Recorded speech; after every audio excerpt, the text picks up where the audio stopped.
오늘 2023년 7월 2일 오늘 주일 예배 마태복음 14장 13절에서 21절까지 말씀으로 아무것도 두려워 말라라는 제목으로 말씀을 나누겠습니다. 오늘 이제 아무것도 두려워 말라라는 제목을 막 이렇게 타이핑하는데 유튜브에서 노래가 하나 나오더라고요. 그대여 아무 걱정하지 말아요 하는 노래 가사가 어찌나 제 심금을 울리던지요. 우리는 저마다 이제 두려움을 가지고 걱정을 가지고 살아갑니다. 염려가 다 있지요. 예수님 말씀하시는 씨 뿌리는 비유에서 길가에 혹은 돌밭에 그리고 나머지가 가시덤불 또 옥토이잖아요. 근데 그 가시덤불에 대한 예수님의 해석이 세상의 염려와 재리의 유혹이었습니다. 그러니까 우리는 염려를 하고 걱정을 한다라는 것이지요. 그러한 염려가 있고 유혹이 있을 때 우리는 하나님께 집중하지 못합니다. 말씀을 묵상하지 못하고 예배의 마음을 다하지 못합니다. 오늘 제목이 아무것도 두려워하지 말라입니다. 그래서 제가 부제를 그대여 아무 걱정하지 말아요로 잡았습니다. 아무 걱정하지 말라, 이 말을 누구에게 들어야 할까요? 예전에는 친구들, 동료들이 걱정하지 마, 다 잘 될 거야, 그 말이 참 힘이 됐었습니다. 예전에는. 근데 지금 이제 좀 연수가 좀 되니까 나이 든 선배님들이 혹은 윗분들이, 부모님이 아무 걱정 말아라 라고 하면 큰 힘이 되는 것 같습니다. 누구에게 그 말을 듣는 것이 아무 걱정 말아라, 아무 염려 말아라, 두려워하지 말아라, 그 말씀을 누구에게 들어야 하는지 오늘 한번 묵상해 보도록 하겠습니다. 오늘 본문 이전에는 예수님이 가버나움에서 나사렛으로 사역의 장소를 옮겼습니다. 나사렛에서도 여전히 가르치셨지요. 예수님의 수문이 퍼져나가 분봉왕 헤로데까지 들립니다. 헤롯은 그때까지 예수님의 소문을 못 들은 것 같습니다. 세례 요한을 가두고 그 제자들을 살펴보고 다른 정치적인 상황을 돌보느라 그랬던 것 같습니다. 그러다가 세례 요한을 자기 생일 잔치에 참수형을 시킵니다. 재판을 하지도 않고 잔치의 흥에 겨워서 내린 결정이었기에 바로 집행이 되었던 것이죠. 헤롯은 마음의 가책을 느껴 불안해합니다. 그리고 예수님의 소식을 듣습니다. 그 불안한 마음 속에 예수님의 소문을 들은 것이죠. 요한이 살아온 것 같은 느낌을 지울 수 없는 것입니다. 곧 그들은 요한을 죽이면 승리할 것 같고 요한을 죽이면 마음이 편안할 것 같았지만 그 반대였다라는 것입니다. 마음은 더욱 불안했습니다. 왜냐하면 요한이 하나님의 선지자 같았거든요. 그랬기 때문에 자신의 탐욕과 정욕에 따라 죽여서 그 마음이 더 괴로웠던 것입니다. 그리고 같은 유대인인 유대인들의 눈치도 봐야 합니다. 불법적으로 형을 내렸기 때문이죠. 그리고 그 일은 헤롯의 생일 잔치에 있었습니다. 그 생일 잔치를 기점으로 헤롯은 이길 것 같고 천국과도 같았지만 헤롯의 삶은 지옥의 삶이었습니다. 하지만 요한은 천국에서 하나님의 환영을 받았겠지요. 예수님의 선구자 역할을 완벽하게 감당했고 하나님의 말씀대로 꿋꿋이 사역하다가 주 앞에 섰습니다. 진정한 승리자는 헤롯이 아니라 요한이었습니다. 이 말씀에 이어서 오늘은 오병이어의 기적이 나옵니다. 이 사건은 유일하게 사복음서 모두에 기록되어진 사건입니다. 마가복음 6장에서 누가복음 9장에서 요한복음 6장에서 각각 기록했습니다. 유일하다 그랬죠. 그만큼 이 단락은 매우 중요하다라는 것입니다. 초기 기독교 공동체에서도 이 기적이 중요하다 생각했습니다. 빵과 물고기 수가 같고요, 먹은 사람의 수가 같고 남은 바구니 수 등등이 네 복음서 모두가 다 일치합니다. 무엇이 중요해서 이렇게 다 기록을 했을까요? 이 단락의 내용들은 그렇죠. 예수님과 무리들이 빈들에서 만납니다. 예수님은 그들을 가르치시고 병을 고치십니다. 그리고 그들을 먹이십니다. 오병이어 5개의 떡과 두 개의 물고기로 남자만 5,000명을 배부르게 먹이십니다. 12광주리를 남기십니다. 배부르게 먹는 것, 또 이게 밥을, 식사를 챙겼다라는 것 기억하시길 바랍니다. 자, 여러분들에게 하나 묻겠습니다. 여러분들이 부모님을 만나면 제일 먼저 듣는 말이 무엇인가요? 밥 먹었나? 밥 먹었냐? 이지요. 우리 부모님의 최대 감신사는 우리 자녀들이 밥 잘 챙겨 먹었느냐입니다. 저희도 그렇게 듣고 자랐는데 저희도 자녀가 학교 갔다 오면 오늘 뭐 먹었니? 많이 먹었니?를 묻게 되더라고요.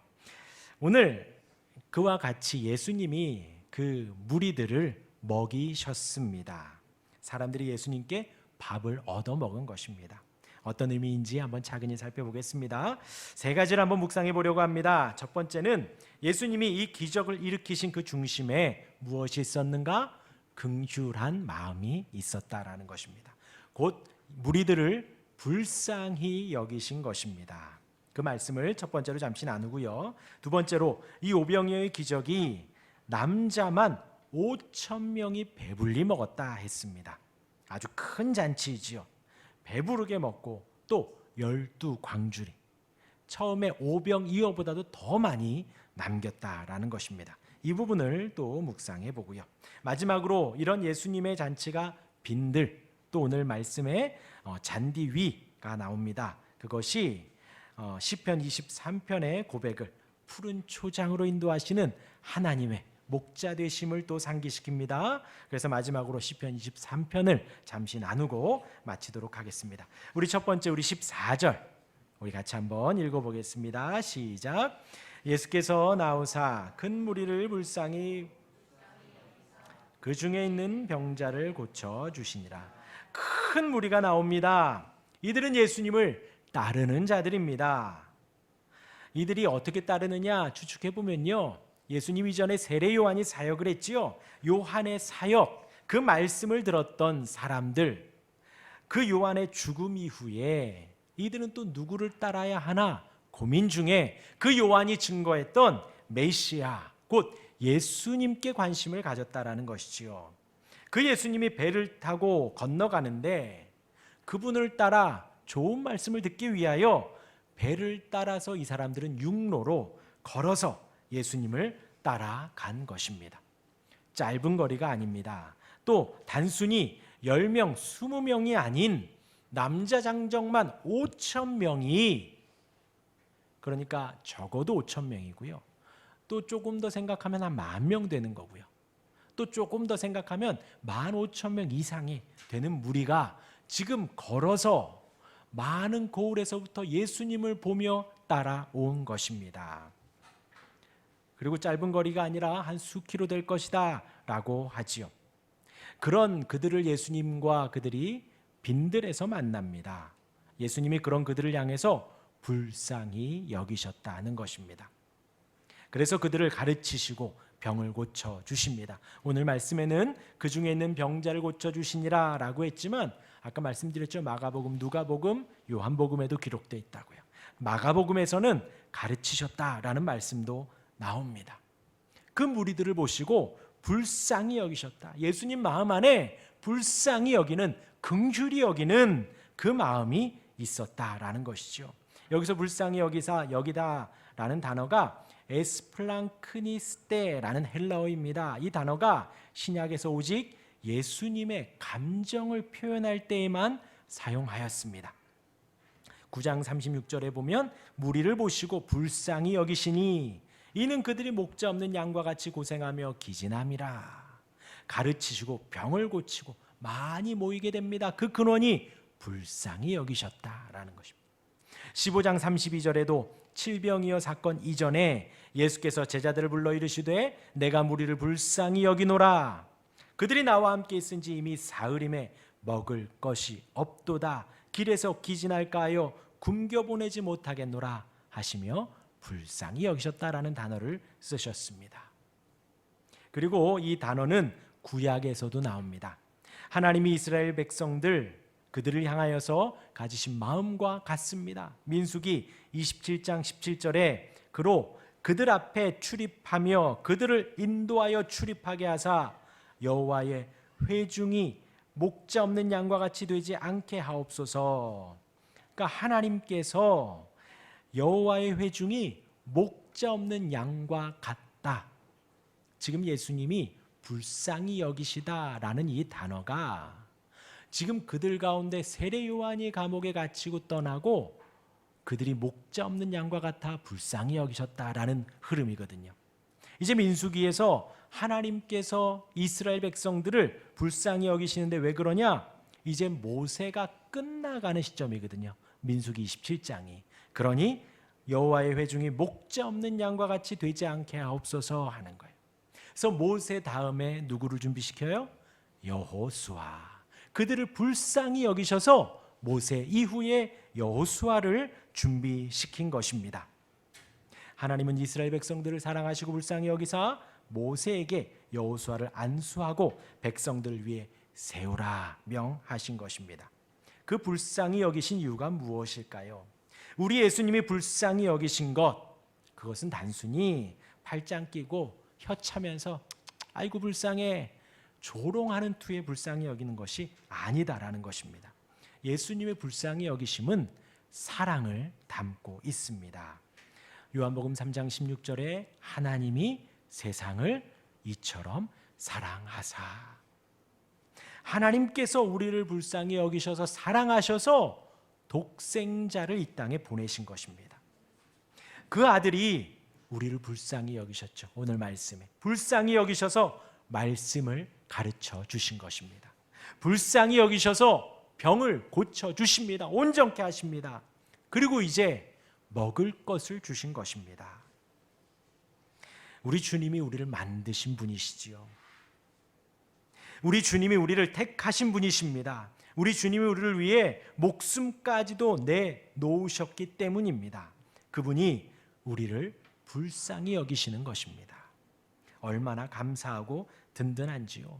저와 여러분들이 이 자리에 있는 것 하나님의 불쌍히 여기심을, 예수님의 불쌍히 여기심을 받았기 때문입니다. 주님이시기에 주님이 우리의 보호자가 되셔서 우리를 불쌍히 여기십니다. 할렐루야. 제가 주중에 어떤 상담소에 전화를 했습니다. 길 이렇게 왔다 갔다 하는 버스에 상담 전화번호 1533 이렇게 써 있더라고요. 그래서 제가 전화를 했습니다. 집회가 있답니다. 토요일, 일요일에. 일요일에는 이렇게 집회가 있는데 그럼 그냥 가면 되느냐 했더니 토요일에는 집회 참가비가 2만 원이랍니다. 그리고 일요일에는 집회 참가비가 10만 원이랍니다. 그래서 그럼 그거 가지고 가면 되냐 그랬더니 처음 오는 사람은 개인적인 면담을 해야 된답니다. 누구랑 면담하냐 했더니 허땡땡이랍니다. 혹시 보셨는가 모르겠습니다. 요즘에 45인승 버스, 25인승 버스가 여기 왔다 갔다 합니다. 그래서 그럼 10만 원이면 다 되냐 그랬더니 그냥 한 10분 정도 면담하는 데만 10만 원이고 축복의 말씀을 준 데도 100만 원이라고 그러고 또 명패는 또 별도 가격이라고 합니다. 그런데 제가 이 말씀을 왜 드리느냐, 이제 그 사람이 저에게 그러는 거예요. 오라고 와서 아픈 사람도 많이 병 고친 것 같고 축복의 말씀도 받는다라는 것입니다. 그런데 주말에 제가 여기서 집까지 왔다 갔다 지축역까지 왔다 갔다 하는데 그 버스가 왔다 갔다 해요. 근데 그 안에 45인승 안에 꽉 차서 사람들이 내리고 25인승 버스 안에 꽉 차서 사람들이 내린다라는 거예요. 어딘가 궁금하셔요? 네, 별로 궁금해하지 않으셔도 돼요. 그 사람들은 목자 없는 양과 같이 목자를 찾아 그렇게 다니는 거예요. 좋은 말씀, 축복의 말씀, 병 고치는 말씀을 찾아 그렇게 10만 원, 100만 원도 아낌없이 가서 말씀을 듣는다라는 것이지요. 저와 여러분들이 이 자리에 있는 것이 얼마나 큰 은혜인지요.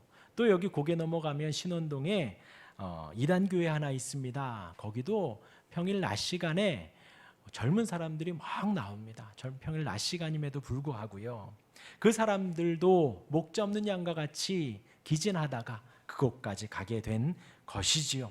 저와 여러분들이 이 자리에서 살아계신 하나님을 예배하고 우리 아까 사례 발표하셨듯이 삼위일체로 계신 하나님을 우리가 배우며 고백하고 예배하는 것이 얼마나 큰 은혜이며 복인지요. 그 은혜가 어디서부터 시작되었냐? 하나님이 우리를 사랑하신 것에서. 이 땅에 오신 예수님이 우리를 불쌍히 여기셔서 우리가 이 자리에 있는 것입니다. 그 주님이 우리를 불쌍히 여기시기에 우리가 예배하고, 그 주님이 우리를 불쌍히 여기시기에 우리가 주님을 고백하는 것입니다. 오늘 이제 그 불쌍히 여기심에 이어서 두 번째로 묵상할 것은 빈들에서 그곳에 모인 무리가 풍성히 먹었다는 것입니다. 당시 팔레스타인에서는 선생이 제자들을 먹일 의무가 없었습니다. 오히려 제자들이 선생을 잘 대접해야 했지요. 하지만 예수님은 제자들을 먹이십니다. 19절 우리 같이 한번 읽을까요? 19절입니다. 시작. 무리를 명하여 잔디 위에 앉히시고 물고기 2마리를 가지사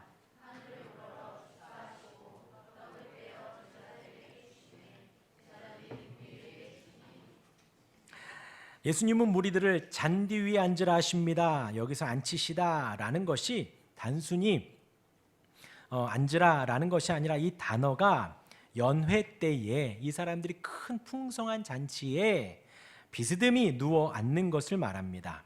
최후의 만찬 때에도 우리가 보면 테이블 있고 그 위에 앉아 있지만 이때 사람들은 바닥에 앉아서 서로 기대어 거의 눕듯이 앉은 것을 알 수 있습니다. 그와 같이 예수님이 무리들을 앉히신 것은 그 연회에 초청하는 것 같이 그들을 앉히신 것입니다.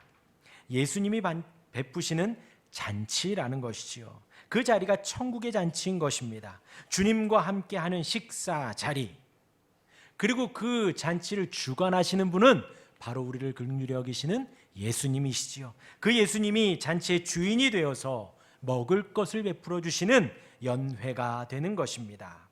여기서 예수님이 제자들에게 받은 떡, 그것은 한 사람의 도시락 정도입니다. 그러나 이제 예수님이 제자들에게, 또 제자들은 무리들에게 주는 것은 수많은 무리들이 배불리 먹을 양식이 되어집니다. 그 과정이 상세히 나오지는 않지요. 하지만 중요한 것은 적어도 5,000명에서 10,000명, 15,000명 되는 그 수많은 무리들이 예수님이 주시는 그 떡과 물고기로 배불리 먹었다라는 것이죠. 한 명분의 도시락이 주님께로 갔는데 주님에게서 나오는 것은 끊임없이 떡이 나오고 끊임없이 물고기가 나왔다라는 것입니다. 그래서 거기 모인 모든 사람들이 한 사람도 열애 없이 배불리 먹었다라는 것입니다. 배불리 먹은 것을 넘어서 12바구니나 남았다라는 것이지요. 처음 가져왔던 도시락보다 훨씬 더 많이 남아 있습니다. 얼마나 풍성한 은혜인지요. 예수님이 빈들에서 사람들을 풍족하게 배불리 먹이신 것입니다. 우리 메시아이신, 우리의 구주이신 예수님, 빈들에서 사람들에게 아까 그랬죠, 영적 가르침을 주셨습니다. 사람들이 그렇게 수리를 걸어서 왔는데 그들을 가르치십니다. 그들의 병을 고쳐주십니다. 그리고 풍성히 먹여주십니다. 육적 음식도 풍성하게 주십니다. 곧 메시아가 베푸시는 천국 잔치인 것이지요. 어제 결혼식장을 갔는데 가서 정말 제가 13년 전에 사역했던 곳의 권사님을 만났어요. 아주 어르신이에요. 거기서 서로가 뵐 장소가 아닌데 서로 뵌 거예요. 그분도 교회, 그쪽 제가 사역하던 교회에서 그곳으로 이사 가서 옮기시고, 저희도 이제 노예 그 시찰 목사님 아들이 결혼하느라 갔습니다.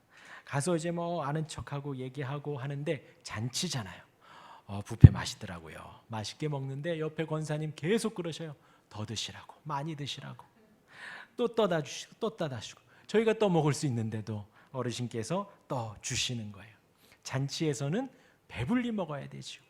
지금 이 예수님이 5,000명의 사람들 그 잔치 가운데 그들의 배를 풍성하게 채우셨다라는 것입니다.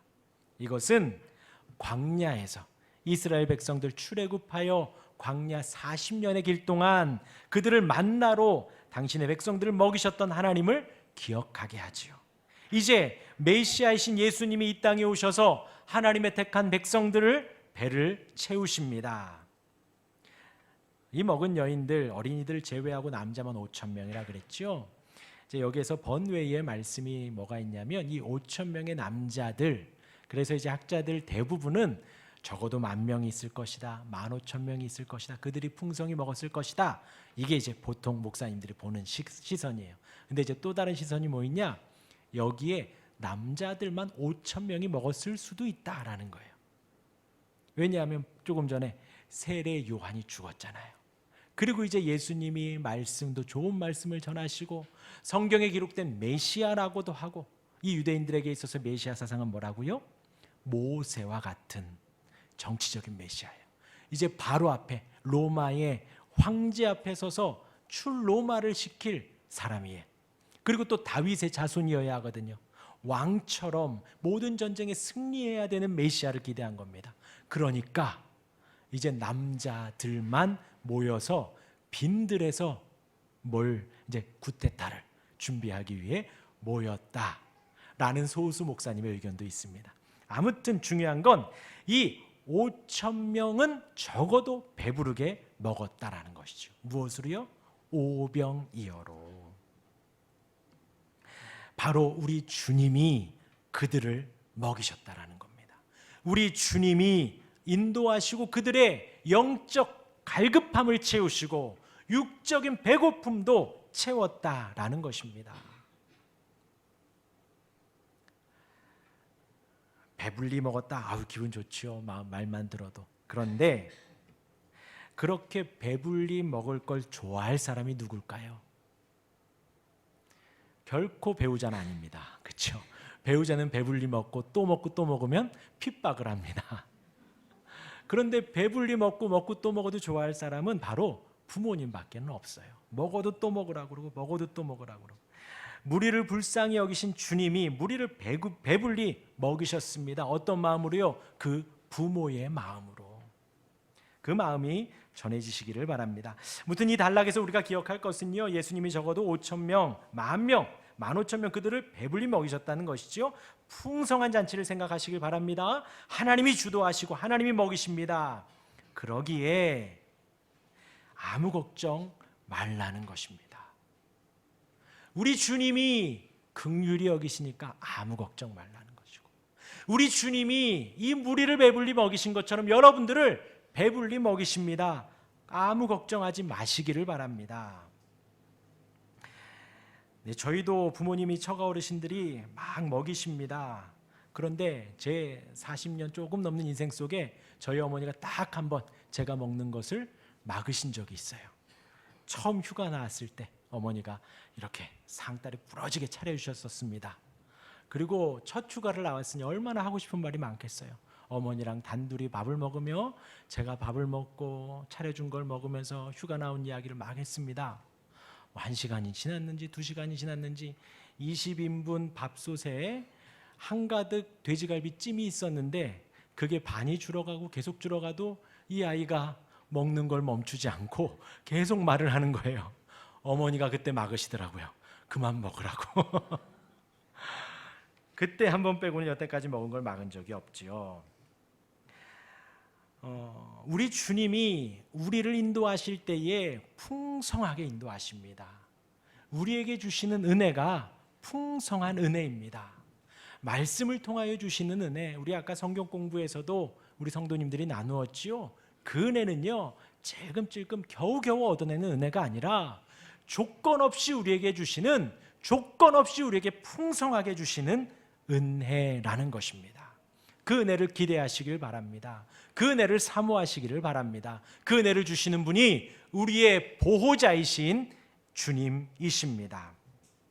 그리고 우리 세 번째로 묵상할 것이 예수님 앞에 모인 무리들을 인도하셨듯이 우리를 인도하신 것, 우리 시편 23편의 내용과 흡사합니다. 제가 읽어드리겠습니다. 시편 23편 1절부터 6절까지 제가 천천히 읽어드리겠습니다. 여호와는 나의 목자시니 내게 부족함이 없으리로다. 이것을 쓴 분이 다윗이지요. 다윗은 목동입니다. 그 들에서 풀밭에서 양들을 인도하는 목동이지요. 그러기에 그 목자를, 그 양들을 자기가 인도하는 것처럼 우리 주님이 나를 인도하시는구나. 그래서 여호와는 나의 목자이시니 하는 거예요. 그가 나를 푸른 풀밭에 누이시며 쉴 만한 물가로 인도하시는구나. 풀이 필요하면 풀밭으로, 쉴 만할 때면 물가로 알아서 인도하십니다. 그 주님이 그렇게 인도하시는 것을 넘어서 내 영혼을 소생시키십니다. 영혼까지도 살려주신다라는 것이지요. 자기 이름을 위하여 의의 길로 인도하십니다. 하나님이 우리를 인도하시는데 의의 길로, 옳은 길로, 바른 길로 인도하시는 거예요. 누구의 이름 때문에? 우리를 택하신 그 하나님의 이름, 하나님의 영광을 위하여 저와 여러분들을 바른 길, 의의 길로 인도하십니다. 그리고 내가 사망의 음침한 골짜기로 다닐지라도 해를 두려워하지 않을 것은 주께서 나와 함께 하심이라. 주의 지팡이와 막대기가 나를 안위하시나이다. 사망의 음침한 골짜기가 두렵지 않습니다. 사망의 음침한 골짜기에 있어도 괜찮습니다. 왜요? 주께서 나와 함께 하시기 때문에, 주님이 나와 동행하시기 때문에 괜찮다라는 것입니다. 그 주님의 지팡이와 막대기는 공격용과 방어용이지요.